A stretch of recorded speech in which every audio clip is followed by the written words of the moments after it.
welcome.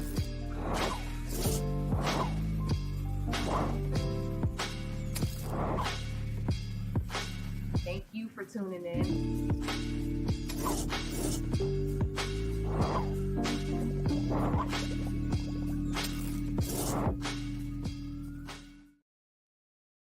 Hey, what's up, Hilo News family? Welcome to another episode of the Can We Talk podcast, our show where we talk to dope people in the community doing dope things. And today is no different. I'm so excited to have my next guest on. We're in the thick of election coverage. So we have a lot of candidates rolling through the podcast, telling their story and why they deserve your vote. And I'm so excited to have my next guest on because she's been doing her thing in the city of Miami Gardens for a couple of years now. And you need to know all about her story and why you should vote for her. So without further ado, I would love to welcome to the show Councilwoman Linda Julien. Hey, Hey, Janae. what's up? Welcome to the Can We Talk podcast. Thank you. I'm excited to be here. I love, love, love your show. I love everything that you stand for. I follow you on social media. And so it is just an honor to be with you today. No, I appreciate it. And you know what? Before we scheduled this, I did not have the thought that early voting would be going on at that time. So like Linda is literally at the polls right now. She's stopping, and so I really appreciate you taking the time to come and talk with us. But just to share your story with our audience, so they know why they should vote for you. So we'll hop right into it. Um, Linda, can you tell us some of the highlights of your term as councilwoman of Miami Gardens? Like, what are some of the things that you've done since you've been elected that the community should know about? Absolutely. Janae, that's a very good question. And thank you for asking. During my last 3.5 years, I've done so much, so much. And when people ask me this question, I'll throw things out here and there. And there's always a person there to say, but, remember when we had mold in our apartment and our landlords wouldn't do anything about it? And you marched over there and demanded that they fix it. Remember when you did this? Remember when you sent my kids off to college with laptops and microwaves and mini refrigerators so that they can get their college journey started? Remember when our apartment caught on fire and you came and you found us money for relocation expenses and provided us meals for Thanksgiving? So we've done so much in the last 3.5 years. We've touched so many people, and I'm looking forward to doing so much more. I can tell you that in Miami Gardens, Miami Gardens deserves authentic leadership. And I can tell you that I'm an authentic leader. What you see is what you get, and my word is my bond. And if I give you my word, you can take it to the bank and cash out on it. And if I can't do something, I will circle back and say, you know what? I thought I would have been able to maneuver this way and do this. Unfortunately, I can't do it. But let's seek a plan B. I think that the people deserve honesty. They deserve a leader who is going to be upfront with them, and a leader who truly, truly cares about them. And that's why they should reelect me to serve them another 4 years. Miami Gardens is moving forward. I love that. And thank you for breaking that down. I want to switch gears just a little bit because something for me, representation is really important. And I feel like right now is the year of the Black woman. And one of the things that I really liked about you when I saw you were running, I was like, oh my gosh, this beautiful chocolate woman of Haitian descent is running for office. And so, can you speak to the importance of representation, especially in this time right now where Black women are at the forefront? Can you speak to the importance of that? Absolutely. And Janae, you said it well. Representation matters, right?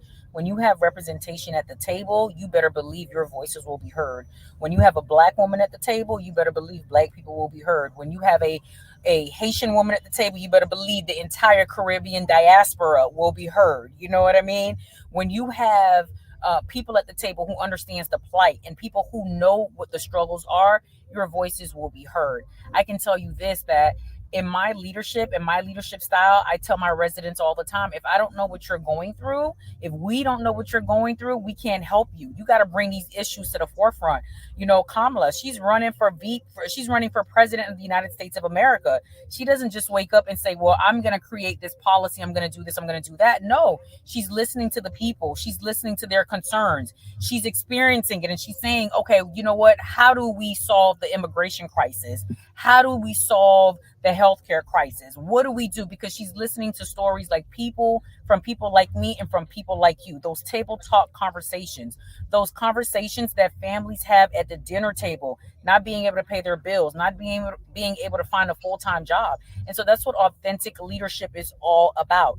representation matters. It truly, truly matters. Someone can't represent me if they don't know my plight.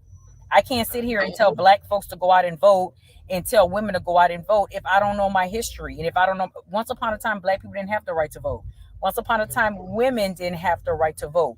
Now we are here. I am black and I'm a woman, and I am going to speak from the mountaintops, and I'm going to encourage everybody to vote. And when my residents put me to the test and say, well, why should I vote for you, I give them 1,001 reasons why they should vote for me. Mm. Thank you. And I'm so glad you spoke on the importance of voting and the history of that, because that was going to be my next question. But we could definitely switch gears, because I want to talk about some of the hot button issues that have been going on in Miami Gardens. And I want to know, as councilwoman, and if you're reelected, what are some things that you'll do to address them? And so, one of the major events that just happened in Miami Gardens, Copa America. And there was a lot of disruption at the stadium and disrespect to our neighborhood. So I wanted to know, as Miami Gardens councilwoman, and if you're reelected, what are some things that you guys will want to put in place, or what would you want to see put in place to prevent another Copa America happening at this Dolphin Stadium or Hard Rock Stadium? It was really unfortunate what took place. We never expected that. And while I understand the frustration, because this is my community too, I live in this community as well, and I understand the frustration. You don't go to bed thinking that people are going to come into your community to disrupt it. We have law enforcement. We had over 2,000 law enforcement personnel. There were plans put in place, just like there's always a plan for like a football game, a tennis match, Formula One, concerts. Beyonce was here, Taylor Swift, the whole bit. We always have mechanisms and plans in place, right? But never did we expect for something like this to happen. This is the first time ever. And so now we are working to mitigate that issue, to make sure that this does not ever happen in our community again. And there are tons of things, tons of conversations that the Dolphins are having. I know that there are some legal things involved that I can't speak to, because it is their situation and it's their stadium and their property was damaged. But I did make a phone call to the Dolphins to express, my frustration about what took place, and told them that the city of Miami Gardens is here, to help them in whatever it is that they need. Now, I will tell you that we meet with the Dolphins once a month. The city manager, the mayor, they meet with the Miami Dolphins once a month so that they can know what we're doing on the city's end, and the city can know what it is that they're doing, because they are a major stakeholder in Miami Gardens. But never ever did. You can't predict that. It's just like, crime. Shootings happen everywhere throughout the world, right? But you don't know. You don't have a crystal ball when somebody's going to wake up and decide to just point their gun in the air and start shooting. All we can do is be proactive to try to mitigate these types of situations by having law enforcement personnel, providing them with the resources that they need to perform the job. But never did we imagine that people will be climbing through the AC vent, that they were going to disrupt the place. Because had we known, trust me, we would have been Army strong. And so we're working together with our partners, and that's all we can do to mitigate that issue so that it never happens again. And we apologize that this ever even took place in our city. There is no room for destruction in our city. There is never, we don't allow the destruction of property in Miami Gardens or anywhere. It was disheartening. Mm-hmm. No, it was. And as someone, born and raised in Miami Gardens, Carroll City, like I felt offended. I was like, how dare y'all come to our stuff and tear it up like that? So I felt personally disrespected by the way the soccer fans came in. But just from just doing research and conversations, Jeff, that's just, the culture of soccer worldwide. I've heard there's talks of another big soccer match. I can't remember was it the World Cup, or that's Yes. something that's coming to Miami Gardens. So is there anything that you guys have put into place that we can, share with the audience? Because a lot of people are keeping their eyes on that event and hoping that Hard Rock Stadium and City of Miami Gardens and even the county has a plan in place. Are there things that are going on now that we could talk about? Absolutely. When I tell you security will be beefed up 1,000%, I'm talking about, we have local agencies, we have federal agencies, like we are ready. You ever seen an army ready?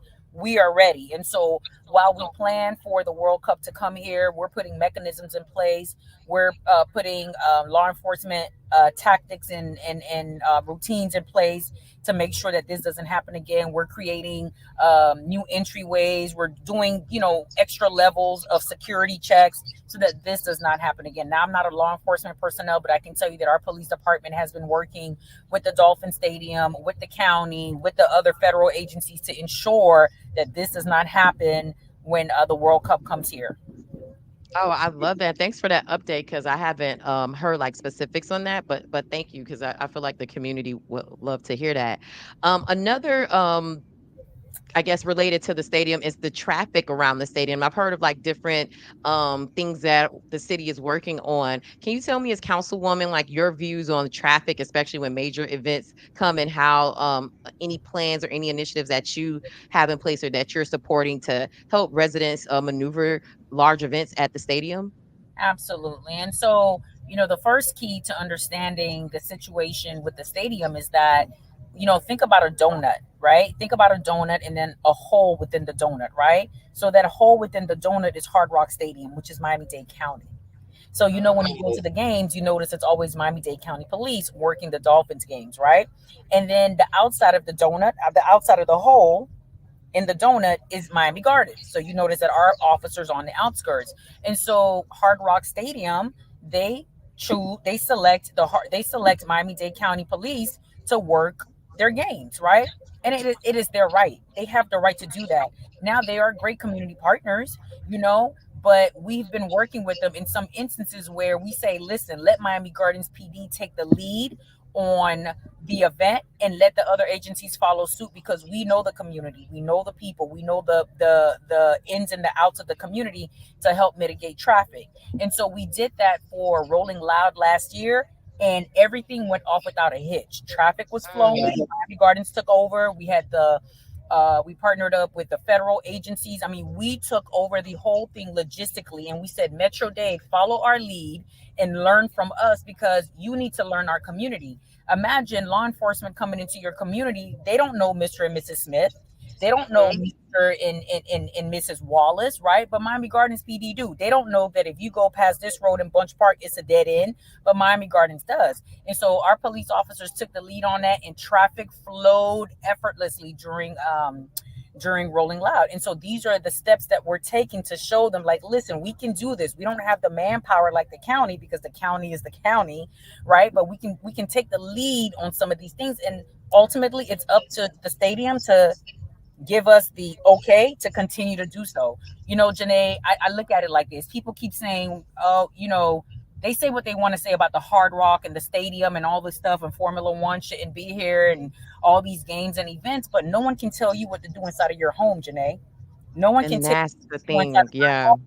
The Hard Rock Stadium belongs to them. They own it outright. They paid for the property. They pay for their taxes like everyone else. They paid their utilities. Who are we to tell them you can't have events at your stadium? Who are we to tell them that you can't do certain things? So what we have to do is collaborate and say, hey, can we help take the lead on this? Hey, what are your thoughts on this? That's the only way the two will move forward. You cannot bully people to do things. And I want the community to understand that. It's all about conversation and trying to get that buy-in. No, and I really like the way that you broke down the fact that the county is actually, I mean, the stadium is actually county jurisdiction. And so it's not even City of Miami Gardens jurisdiction. So, like you said, you can't make them do anything. It's only the only way that you guys can have unity is to work together. Like, because you just can't stop what they're doing. And I love the analogy that you said, like, you can't stop somebody from doing something in their house. And I think a lot of people don't understand the nuance of the stadium and what jurisdiction and what what powers or whatever control is over there. So I'm glad you broke that down, because a lot of people, they're always like, well, why Miami Gardens just don't make them do this? And I'm like, it doesn't work that way. It doesn't. It doesn't. Why doesn't Janae just do this? Janae owns her property and she pays the taxes. And so if she wants to paint her house red and black, she can do that. It may bother you That's across the street, but she can do that. It is her home. Like, you know? and that's really a great way to put it. Just switching gears a little bit more, talking about economic development. And I wanted to get your take on that. And, just, you know, I know City of Miami Gardens just broke ground on a major entertainment system right there on 27th Avenue. Congratulations on that. And that's going to be major for the residents and people all around the county and South Florida. Can you speak to the importance of economic development, and also too how small businesses can play a role in that new development coming to Miami Gardens? Absolutely. And I'm so glad. I think that you and I are in sync. I'm so glad that you asked that question because I will tell you one of the things that I saw. So I'm a visionary, right? I look at things for the now and I look at things for the future, right? And for me, it's always about making what we have now better for the future generation. And so when I first took office, the first thing that I fought for was a economic development position, right? I said to the mayor and council and to the city manager, I says, we need to have an economic development person. I said, when people want jobs or they want to build development, they shouldn't have to just rely on calling the city manager's office. Like you're the city manager, you guys oversee the entire city from PD to parks to public works, etc. But you need that one person that has that understanding on how to spur economic development, how to create dollars, how to generate dollars in the community, how to teach people how to invest in you need that one point person, right? And it took 2 years, but we finally got Wow. money in the budget and we have an economic development person. So now you Nice. talk about the 35 acres that we broke ground on last week. This project is going to be momentous. Okay, we have a Marriott hotel that is going to be on that property. We have entertainment, so it's going to be kind of like a Cirque du Soleil type of entertainment and dinner feel. We have restaurants that are coming. We have opportunities for small business owners. Okay, so there are tons of things that are going to happen. So this development is spurring economic development, and so now we had a job fair, like a workshop, essentially last week. Over 300 people showed up. I mean, it was standing room, and who was at the forefront telling all of the people what all they needed to do? The economic development person that I pushed to hire in the budget. You see how Mm, that works? So imagine those yeah. 300 people coming and calling the city manager. He don't have time to answer 300 calls and talking to 300 people. But now you have that one person that understands economics, that understands dollars, that understands the market, that understands development itself, taking the lead on this, saying, listen, this is going to bring construction. We're going to need construction workers. We're going to need electricians. We are going to need painters. We're going to need plumbers. We're going to need people who deal with HVAC. We're going to need businesses to come into these bays. We're going to need a number of things for this project, right? People who work at the hotels. We're going to need servers. I mean, there is a place for everyone within this project. And so I'm super excited about it because it's been a long time coming. Chairman Gilbert said it best when we were at the groundbreaking. He said, I remember when, we put an item on the agenda to change the zoning for that area so that we can create Mm, development. And the community was up in arms. They didn't want it. They were upset. But those same people who were up in arms, they were at the groundbreaking celebrating the future of what this space is going to be. And so yes. it is uncomfortable. I understand it is uncomfortable, but you need change in order to move a community forward. Miami Gardens cannot remain the same. We have the Hard Rock Stadium. We have all of these concerts. We have all of these football games, etc., tennis. We don't have a hotel. It is so backwards. But it's backwards because, people never thought about, those who where policymakers, et cetera, probably, maybe just didn't want hotels. But if you're going to have entertainment, you need hotels. When I go to Tennessee, right, the stadium is situated and you have hotels and bars and restaurants all around it. And you can just walk your way to anywhere for a drink, for a burger, for a bite. You know what I mean? So why can't we Yes. do the same thing here? When we have games and we have events at the Hard Rock Stadium, the only thing we get is the trash and the traffic. Why can't we absorb Mm, tax dollars? Why can't we absorb, that tourism tax money? Why can't we be like every yes. other city? Let's move Miami Gardens forward. Yes, no, I love it. You said the trash and the traffic. That's a bar, but like that's something too. And I think, there's like this divide from like generations, because me as a millennial and Gen Zers, we're like, yes, we want this. We want to be able to live, work, and play in Miami Gardens. And I think there's a older demographic that want that, still that residential feel. So I feel like always there's this friction between us generations.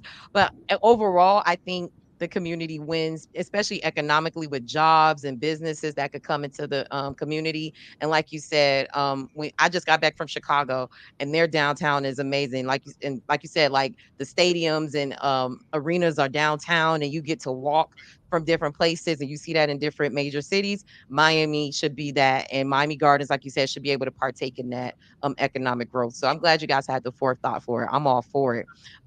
Before I let you go, I wanted to talk about, we had an offline conversation, but I thought it was really cool that you talked about mindfulness and balance. It's something that you do with your team, where you guys work out, and you had trap yoga that just happened recently. I'm like, can you speak to the importance of like wellness and health, and why that's so important to you, and any future initiatives that you have as councilwoman, if you're reelected, that you want to implement in the city of Miami Gardens?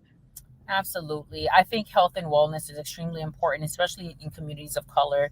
We know that Black and Brown people tend to, according to data, suffer higher rates of like diabetes, high blood pressure, and all sorts of other illnesses, right? And so that's something that I am for thinking, again, thinking about my future and those around me wanting to prevent.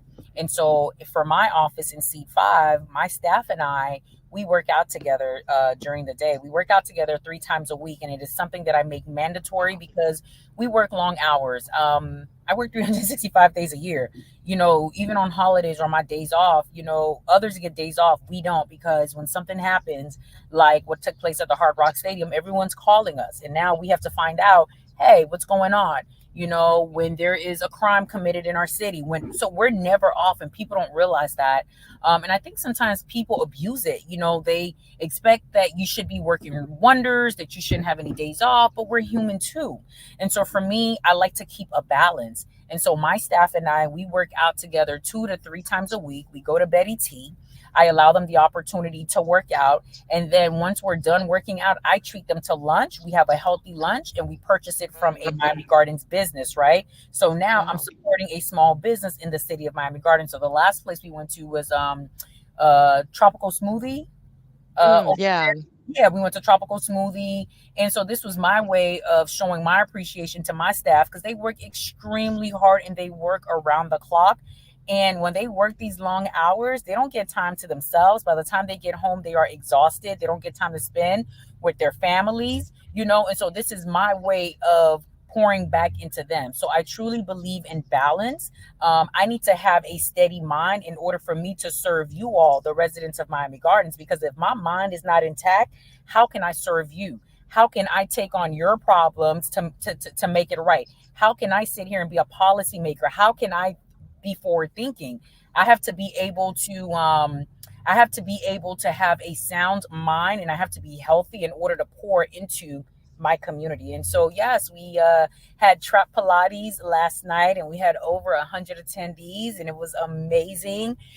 3 weeks Wow. ago, we had Trap Yoga. And how I came up with this idea was, I really don't like working out. I do it because I have to do it, and oftentimes I don't get the time to do it. But when I do work out and I put on trap music, it takes me to like a whole different zone. And I forget that I'm on the treadmill. I forget that I'm doing Pilates, and I'm just into the music, like just, into the culture. Yeah. And so I was like, you know what? I really love Pilates. I'm an avid Pilates person.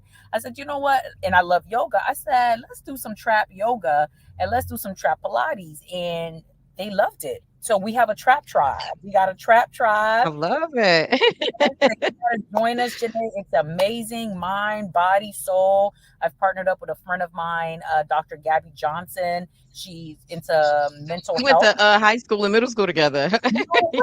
That is my Yes, girl. Gabby. Yeah, she's amazing. So we partnered up. She's a therapist. She's a licensed Mhm. therapist. And she's just amazing. And we're both into that space about mindfulness, about, how you treat people, how you treat yourself. how you're able to pour into your community. How are you going to pour into your community if you don't have anything left in you? That's important.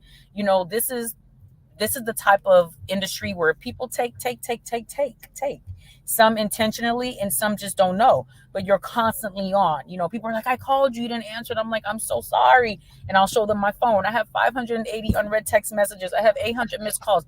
I'm trying my very best. And Janae, Wow.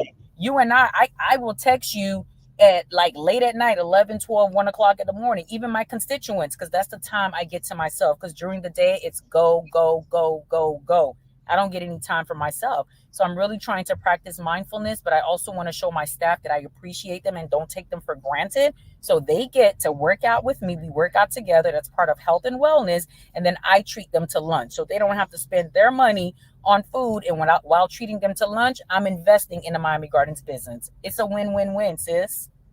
It really is. Wow. And I love that you have this intentionality behind health and wellness because it's so needed. I still haven't mastered it, but I'm glad that you're doing that with your staff. And I wanted you to give you opportunity to share that because that was something that I didn't know. And like I'm like, man, that's really cool that you're doing that. So I'm glad you're able to share that. Before I let you go, let people know how they could follow you, are your social media website, let them know how they could connect with you. And then also one last time, let them know why they deserve your vote. Absolutely. You all can follow me on Instagram at Linda J Julien, and that's Linda Julien. It's the same for Twitter, which is now X. On Facebook, it's Linda Julien. Yes, that is me. And why they should support me. Listen, if you want an authentic leader, I'm right here. I will listen to your concerns. I am accessible. Listen, I will get the job done. My word is my bond, and I stand on business. If I say I'm going to do something, I'm going to deliver, and I'm going to do it. This is not about me, Linda Julien. This is about us. This is about Miami Gardens, and I am all about moving Miami Gardens forward. So who else better to do it with than with my constituents? Yes. Thank you so much, Linda, for taking time to speak with me. I know you got to go back out there and get the votes. Guys, thank you for watching another amazing episode of the Can We Talk podcast. Make sure you guys are following us on all social media platforms. We are on Instagram, Facebook, Twitter, LinkedIn, MySpace, Black Planet. No, I was just saying, but All that, make sure Tebow, you all follow that. us. We're on all the things. Make sure you follow us. Go to hilonews.com and sign up for our email newsletter. We have exclusive stories there for our loyal followers. And again, Linda Julien, Councilwoman Linda Julien, thank you again for taking time. Guys, she showed you why you should vote for her. Early voting is going on now. When does early voting end? Sure, early voting is happening now up until August the 18th. And then election day is August 20th. So early voting is happening this week from 7 a.m. to 3 p.m. And then this Saturday and Sunday, it's from 8 to 4. And then next week, it's from 11 a.m. to 7 p.m. And then Saturday and Sunday from 8 to 4. And then election day is August the 20th. Guys, it is so important to vote in the primary election. It is equally as important as the general election. There's so many things on the table, but trust and believe. You need to vote for people based on the content of their character, and you need to make your voices heard. Yes. Thank you so much for sharing that. I'm glad you gave that last push because people needed to know those dates. Thank you guys again. We'll see you next time. And thank you for watching Can We Talk podcast, our special election edition with Councilwoman Linda Julien. She's up for Miami Gardens Council seat 5, correct? 5. That's right. Yes. Number 373, Linda Julien. Thank you guys. We'll see y'all next time. Thank you, Councilwoman Julien. Thank you, Janae. Bye. Bye.